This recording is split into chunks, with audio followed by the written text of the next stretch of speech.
कर्म बड़ा है या हमारी कुंडली में बैठे हुए ग्रह?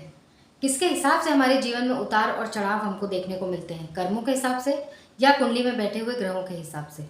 किस चीज़ को हमें प्रधानता देनी चाहिए, कर्मों को या फिर हमारी कुंडली में बैठे हुए ग्रहों को?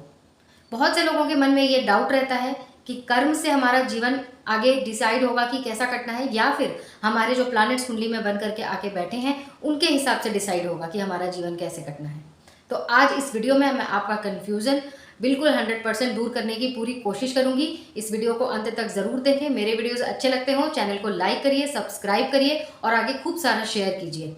मैं हूं एस्ट्रोलॉजर अनामिका। आप लोगों के सामने बहुत सारी दुविधाओं को दूर करने का मेरा अपने चैनल में प्रयास रहता है कि कौन से चीज़ें ऐसी हैं जिन चीज़ों को लेकर इंसान बहुत ज़्यादा दुविधा में है। मेरी पूरी कोशिश हर वीडियो में रहती है कि मैं पूरे लॉजिक के साथ आप लोगों की सारी जो क्वेश्चंस हैं आपके मन में उनका आंसर देने का प्रयास करूं। तो चलिए वीडियो को शुरू करते हैं। सबसे पहले हम समझेंगे कि कर्म बड़ा है हमारे लाइफ में या ग्रह बड़े हैं जो हमारी कुंडली में बैठे हुए हैं। कई बार लोगों को मन में ये डाउट होता है कि कर्म, लोग कहते हैं कि कर्म अच्छा करो, ग्रह अपने आप चेंज हो जाएंगे। बहुत लोग ऐसा भी बोलते हैं। बहुत लोग ऐसा भी बोलते हैं कि हम मेरे कर्म करने से कोई फर्क नहीं पड़ता, अगर मेरी कुंडली में ये दोष बनकर आ गया या ये योग बनकर आ गया तो इसका फल तो मुझे मिलना ही है। तो ऐसे लोग बहुत ध्यान से इस वीडियो को सुने। सबसे पहले तो जो आज वर्तमान जीवन में हम अपना जीवन जो जी रहे हैं वर्तमान में, इसका पूरा का पूरा जो हमारा कनेक्शन है वो हमारे पूर्व जन्म से होता है। जो पूर्व जन्म में हमने कर्म किए हैं उन कर्मों को ही हम वर्तमान जन्म में भोगते हैं। अगर हमने अच्छे कर्म किए हैं तो इस जन्म में हम अच्छे कर्म भोगेंगे, अगर हमने खराब कर्म किए हैं तो हमें इस जन्म में उनको भी भुगतना पड़ेगा। तो क्या करना है, सबसे पहले हमें ये समझना है कि हमें अपने कर्मों को ग्रहों के अनुसार कैसे सुधारना है, दोनों को आपस में कैसे कनेक्ट करना है। जैसा कि मैंने आप लोगों को बताया कि कर्म भी बहुत ज़्यादा इम्पॉर्टेंट होते हैं। हमेशा हमें ग्रहों पर ही डिपेंड नहीं रहना चाहिए। मैं खुद भी एक एस्ट्रोलॉजर हूँ और मैं कभी भी अपने क्लाइंट से ये नहीं बोलती हूँ, मैं उपाय उनको अवश्य करने को देती हूँ, लेकिन मैं कभी भी ये नहीं बोलती हूँ कि आपके ये उपाय करने से आपकी ये चीज़ें पूरी तरह से खत्म हो जाएंगी। देखिए, जो चीज़ें, जो दुख आप झेल रहे हैं, जो परेशानियां, कष्ट आप झेल रहे हैं वो आपके पूर्व जन्म से आपको मिली हैं। तो वो पूरी तरह से हमारे हाथ में नहीं होता है उसको खत्म करना, लेकिन हाँ, उन कुछ उपाय करके आप उन चीज़ों को काफ़ी हद तक कम कर पाते हैं। लेकिन अगर मैं बोलूँ वो परसेंटेज कितना होता है, तो अगर हम कैलकुलेट करें, देखिए 100% तो हम पूरी प्रॉब्लम को खत्म नहीं कर सकते। हाँ, 80% तक हम उस प्रॉब्लम का सोल्यूशन ज़रूर निकाल सकते हैं। और उस 80% में भी जो मैं उपाय बताऊंगी वो उपाय सिर्फ और सिर्फ 20% काम करेंगे और जो बाकी का 60% बचता है वो काम करेंगे आपके कर्म। क्यों, इसका भी कनेक्शन है आपस में, मैं आपको बता देती हूँ। अगर आपके कुंडली में प्लैनेट खराब बैठे हैं, खराब दोष बन करके है, कुंडली में आया हुआ है, और उसके साथ ही साथ अगर आप अपने कर्म खराब करते जा रहे हैं तो आपने किसको बल दे दिया? आपने उन खराब प्लैनेट्स को और बल दे दिया। आपने अपने लाइफ की खराब चीज़ों को महत्व ज़्यादा दे दिया। तो आपको ऐसा बिल्कुल नहीं करना है। आपको अपने कर्मों पर बहुत ज़्यादा ध्यान देना है ताकि आगे जो आपकी लाइफ आ रही है, ऐसा नहीं है कि आपको अगले जन्म में ही इसका फल देखने मिलेगा, ऐसा बिल्कुल भी नहीं है। आपको इस जन्म में भी आपकी परेशानियों के हल निकलते हुए नज़र आने लगेंगे। आपको अपनी परेशानियां कम होती हुई नज़र आने लगेंगी। ख़त्म नहीं होंगी, मैं ये फिर बोलूँगी, लेकिन बहुत हद तक कम ज़रूर हो जाएंगी। तो हमें उपायों से ज़्यादा अपने कर्मों पर ध्यान देना ज़रूरी है। जिन लोगों को पुनर्जन्म और पूर्व जन्म का भरोसा नहीं होता है, कई लोगों को लगता है बेकार की बातें, ऐसा नहीं होता, तो उन लोगों के लिए मैं ज़रूर ये बोलना चाहूँगी कि श्रीमद् भागवत गीता के 4थे अध्याय के 5वें श्लोक में श्री कृष्ण ने खुद अर्जुन से बोला था, बहूनि में व्यतीतानि जन्मानि तव चार्जुन, तान्यम वेद सर्वाणि ना त्वम वेद परंतप। मतलब इस का श्लोक का अर्थ क्या है कि श्री कृष्ण स्वयं अर्जुन से कह रहे हैं कि हे अर्जुन, तुम्हारे और हम मेरे अनेकानेक जन्म हो चुके हैं। सबको पता है कि श्री कृष्ण ने कितने जन्म लिए थे, वो बोल रहे हैं कि हम दोनों के कई सारे जन्म हो चुके हैं, लेकिन मेरे जन्म लेने में और तुम्हारे जन्म लेने में सिर्फ एक चीज़ का अंतर है, और वो ये है कि मुझे अपने सारे जन्मों का स्मरण है, लेकिन तुम्हें अपने सारे जन्मों का स्मरण नहीं हो सकता है, बल्कि तुम्हें किसी भी जन्म का स्मरण नहीं हो सकता है। हम दोनों के जन्मों में सिर्फ एक ये अंतर है। तो इस बात से इस चीज़ की पूरी तरह श्री कृष्ण पुष्टि करते हैं कि पूर्व जन्म और पुनर्जन्म अवश्य होता है, और आपस में कर्म हमारे पुनर्जन्म और पूर्व जन्म से रिलेट भी करते हैं। चलिए अब उन लोगों की बात करते हैं जो कर्म को प्रधान नहीं समझते हैं, जिनको लगता है कि मेरे कुंडली के ग्रह हैं तो मुझे मिल जाएगा, मेरे भाग्य में होगा तो मुझे मिल जाएगा। भाग्य भी कब साथ देता है? जब आपके कर्म अच्छे होते हैं। भाग्य का साथ देने का मतलब प्रभु का साथ। प्रभु का साथ आपको कब मिलेगा? जब आपके कर्म अच्छे होंगे। नहीं तो आप प्रभु से कोई भी उम्मीद कतई मत लगाइए, आपके ग्रह कैसे भी बैठे हों, आपको साथ नहीं मिलने वाला है।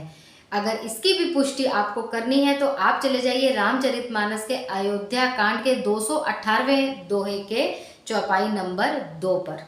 उसमें खुद गोस्वामी तुलसीदास जी ने बोला है, कर्म प्रधान विश्व करी राखा, जो जस करहीं सो तस फल चाखा। अर्थात जो जैसा करेगा उसको वैसे ही फल भोगने पड़ते हैं, उसको वैसे ही फलों की प्राप्ति होती है। इसीलिए कर्म को प्रधान रामचरितमानस में इस चीज़ की पुष्टि कर दी गई कि कर्म ही प्रधान होता है। तो जो लोग ऐसा सोचते हैं वो बिल्कुल ऐसा सोचना आज से ही बंद कर दें, क्योंकि ज्योतिष के अनुसार भी जब हमारा नवम भाव को जीवित करने का काम 10वां भाव ही करता है, अर्थात नवम भाव जो होता है वो होता है कुंडली में भाग्य भाव, और जो 10वां भाव होता है वो कुंडली में होता है कर्म भाव। तो आपके भाग्य भाव को जीवित रखने का काम कौन करता है? आपका 10वां भाव, आपका कर्म भाव। जब तक आप कर्म नहीं करेंगे आपको आपका भाग्य साथ नहीं देगा। इसीलिए कर्म करने बहुत ज़रूरी हैं, अच्छे कर्म करने बहुत ज़रूरी हैं। और जो इंसान इस चीज़ को समझ लेता है कि मुझे कर्म करने हैं, मेरे कर्मों से मुझे आगे जाकर के अच्छे फलों की प्राप्ति होगी, वो इंसान ग्रहों के अनुसार एस्ट्रोलॉजर से अगर आप कंसल्ट करने जा रहे हैं, पूछने जा रहे हैं, तो आप ये ज़रूर पूछने जाइए कि आपके कौन से ग्रह खराब हैं, किन ग्रहों को आपको ठीक करने की ज़रूरत है, कौन से ग्रह आपके जीवन में क्या फल देते हैं।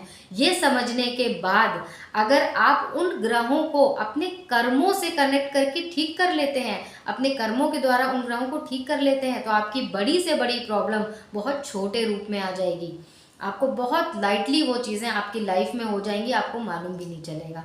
तो कोशिश करिए, जो भी आप एस्ट्रोलॉजर से, किसी भी एस्ट्रोलॉजर से अगर आप कंसल्टेशन लेने जाते हैं तो उसका जो एस्ट्रोलॉजर आपको बता रहा है उस चीज़ को आप सुनिए। सिर्फ ये मत सुनिए कि ये दोष है, अरे तो आप डर गए कि अरे मेरे में ये दोष है, ये कैसे ठीक होगा। अगर बहुत अच्छा योग है तो आप खुश होकर बैठ गए, बहुत अच्छा योग है तो ये सब तो अच्छा होगा, बिल्कुल भी नहीं। आप अगर आपके कोई प्लानेट आपकी कुंडली में अच्छा योग बना रहे हैं तो उन प्लानेट के पहले एस्ट्रोलॉजर से पूछिए कि ये प्लानेट का काम क्या है, क्या काम करता है ये प्लानेट हमारी कुंडली में। जब एस्ट्रोलॉजर आपको बोलेगा कि मान लीजिए ये प्लानेट है जो आपके घर परिवार को संभालता है, या फिर आपके घर में लड़ाई झगड़े करवा देता है, इसकी दृष्टि ऐसी है, तो उन प्लैनेट्स को अपने कर्मों के हिसाब से आप ठीक करने की कोशिश कीजिए। अगर आप ऐसा करेंगे तो यहाँ पे आप कर्म को भी सपोर्ट करेंगे और प्लस आपका साथ निभाएगी ये ज्योतिष, मतलब वो एस्ट्रोलॉजर। तो इन दोनों को कनेक्ट करके अपने चीज़ों को उपाय जब आप करेंगे तो आपकी चीज़ें ऑटोमेटिकली ठीक होने लग जाएंगी। तो इस चीज़ को आप ज़रूर समझने का प्रयास करें। समझ में आया भी होगा आप लोगों को कि कर्म और ज्योतिष आपस में क्यों रिलेट करती है, बहुत ज़्यादा रिलेट करती है। अब जैसे कई बार मैंने एक वीडियो डाला था स्त्री ऋण दोष या स्त्री श्राप दोष, उस पर मेरे पास बहुत सारे कॉल आए थे, कमेंट्स भी आए थे, मैसेजेस भी आए थे कि बहुत लोगों की लाइफ मेरे उस वीडियो से जो मैंने बताया था, लक्षण बताए थे, उससे मैच हो रही थी। मैं इस वीडियो में लिंक भी डाल दूँगी अपने उस वीडियो का, जिन लोगों ने नहीं देखा है वो एक बार देखें। तो वो लोगों की लाइफ बहुत ज़्यादा कनेक्ट वो अपनी लाइफ से उस वीडियो से कर पा रहे थे। तो उन लोगों ने मुझसे पूछा कि मैम इसका उपाय बताइए, इसका उपाय बताइए। उस वीडियो में भी मैंने बोला है, कर्म के बारे में मैंने बहुत ज़्यादा डिस्कस उस वीडियो में किया था कि आप लोगों को जो स्त्री ऋण दोष बन करके आ गया है, स्त्री श्राप दोष बन करके आ गया है, ये सब आपके पिछले जन्म के कर्मों का फल है।